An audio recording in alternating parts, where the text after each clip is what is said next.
Welcome to the Devil's Advocates, where we talk about GLORIA, GLORIA. Don't you think you're falling if everybody wants you? Can't wait to get demonetized. Anyway, Gloria Bell is a new English language remake, which is a pretty rare thing that happens every now and then, like that movie Delivery Man with Vince Vaughn happened, where the same filmmaker remakes their own movie only a couple years later. That's worth noting. There are English language remakes where they'll take a Japanese movie and just make it. Or English language remake by the same original filmmaker. And only, and a couple of years later. It's very, very rare, but it does happen. Like I said, there's the Vince Vaughn movie, Delivery Man, that was, some Belgian or Swedish or something director. French-Canadian. And now this, Gloria Bell, a remake of, I think it's just called Gloria. I believe so. In a Spanish language country. Argentina, right? Yeah. It stars Julianne Moore as an aging single woman who has 2 adult kids, played by Cera, an actress that I don't know the name of. And she might have a second shot at love when she runs into a newly divorced man, played by John Turturro, and check the trailer. You come here a lot? Yes. No, not a lot. I mean, sometimes. What's your name? Gloria. And I don't know if I'm being foolish. Hello? Don't know if I'm Are you asking me out? Ow, ow. Well, when the world blows up, I hope I go down dancing. So we're just going to talk about the movie because it's perfect. It's really, really just a perfect movie. It's a really, it probably sounds like I'm joking, that I'm being, sort of flippant or ironic. It's such a good movie. The movie accomplishes everything it sets out to do to a T. That's how you define perfection in these trailers. Funny.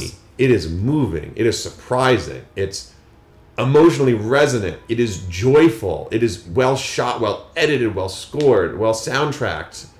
It's just a great f***ing time at the movies, man. I know it's weird. It's a movie about an old white lady, well, oldish, whatever, aging white lady, just kind of going through life, and she dances and she does yoga. But it's played with such an authentic earnesty to the character. Julianne Moore has this big smile that you believe it when when you're supposed to believe it, and you totally don't believe it when you know that she's putting it on. Right. And just not a single moment of this performance reads as false. There's no false notes in this entire. I don't know if I want to call it melodrama, but it's just it's a relationship drama. It's a slice of lifey movie. It's one of those movies where there's not going to be a nuclear detonator in the third act where the world's going to end, but there is going to be fighting and arguments and character changes, right? and jealousy and emotion and stuff like that. Why don't you talk about it? So I'm going to use 2 different devices, analogies, whatever, to discuss this movie. In the movie Anomalisa, which has a lot of things about how do older adults who've lived through life a while deal with just the weight of existence, getting up every morning and thinking about people. And the guy says every single person you talk to, you met, has had a day and has a year. And it's a really depressing movie. This movie similar deals with a lot of similar stuff, completely in a not depressing way. This doesn't mean that there isn't conflict. There's lots of conflict and lots of earnestness, humanness, sincerity going on in there, but I found it kind of refreshing that a movie can take on some sort of tough questions about how do you keep going, because it's what happens if you get fired and you're 55 or whatever? What happens if you don't have love and you're alone and you're that old in life and you're supposed to have your shit together and just life keeps happening and does it without being stuffy and pretentious and big? And I like Anomalisa. I don't even think it's that stuffy or pretentious. It's just a little bit.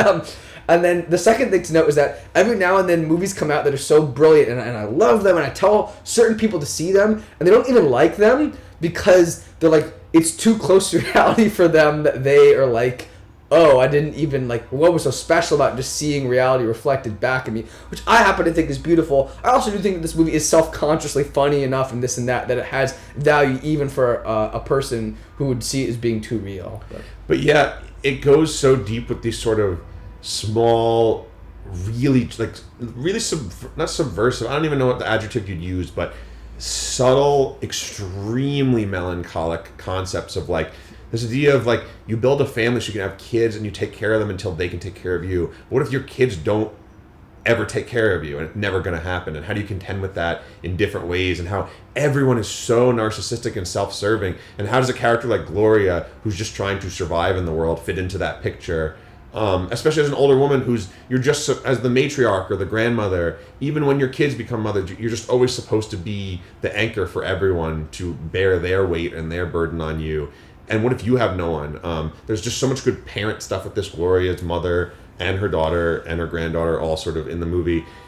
Yeah, I don't want to really spoil anything because it is a movie you can spoil. Like, kind of big-ish stuff happens. Yeah. It's just so remarkably good at every turn, and sort of really funny. It reminded me in some ways, like the sort of cynicism and melancholic nature of it. It's almost like a more productive version of Todd Solondz or Noah Baumbach, with some of the jokes they make about how shitty her kids can be, or John Turturro's kid and stuff like that. There is that very wry sense of humor of like, man, in 2019 everyone's a narcissist, and isn't that funny, and doesn't that suck? But then you sort of take it to, like I said, a more productive avenue. It's definitely a feel good-ish movie. It's got sort of elements of feel. It's life affirming, as they say, even if it's not like a super happy movie. And there are not every resolution is necessarily life affirming. It's mainly life affirming in the protagonist sense.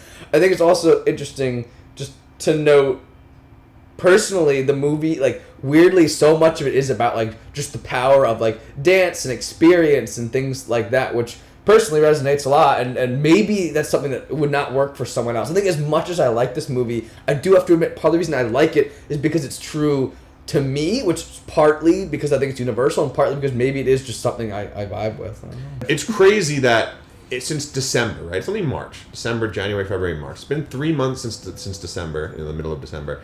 I've seen Spider-Verse, Can You Ever Forgive Me, the Melissa McCarthy movie, Climax, the Gaspar Noé movie, and this, Gloria Bell. And all 4 of those movies, easily the best movie I've seen all year if it was a random year. Maybe less so Climax, because Climax isn't as perfect as these movies. It was just really engrossing and had really high highs for me. But definitely the other ones. Can You Ever Forgive Me, Spider-Verse, and this. Just a feast of excellent cinema right now for me. Just like perfect movies that I just love and can't wait to see again. And I don't know if I ever want to see Can You Ever Forgive Me again, but whatever. Like, these movies that I just want to watch more than once because they're so good and every frame is true. And it makes me just feel even more connected with my general love of cinema, because it's like, yeah, for as many stinkers as you can see, or movies that you disagree with or whatever, and how jaded you can get about films, and like, oh, they're making another superhero movie, although we love that shit. You just get movies like this every now and then that just speak to you, where every single frame, it's like, well, they gave me 24 pictures every second, and they played 5 channels of audio around me, and it gave me the illusion of movement, and I saw this f***ing adult play pretend as if she was this character that she's not, dressing up like another person. And it works, and I believed it, always. So yeah, not to get too macro about it. But that's a nice Great note movie. to wrap up the video on, which is that all those movies. If you haven't seen some of those movies, you should go out and see them. And luckily, there's variety there. So if you know that you're not the type of person to like Climax whatsoever, it's gonna mess you up too much, that's fine, because you can go out and watch Can You Ever Forgive Me? You can watch Gloria Bell, you can watch Spider-Verse, and we really think that you'll have a good time. So this is a positive movie video on the YouTube. Some people get real negative, get real cynical, but we want to be positive today. Also, you can check out our video about Us, which is another cool movie that you guys should go see and talk about.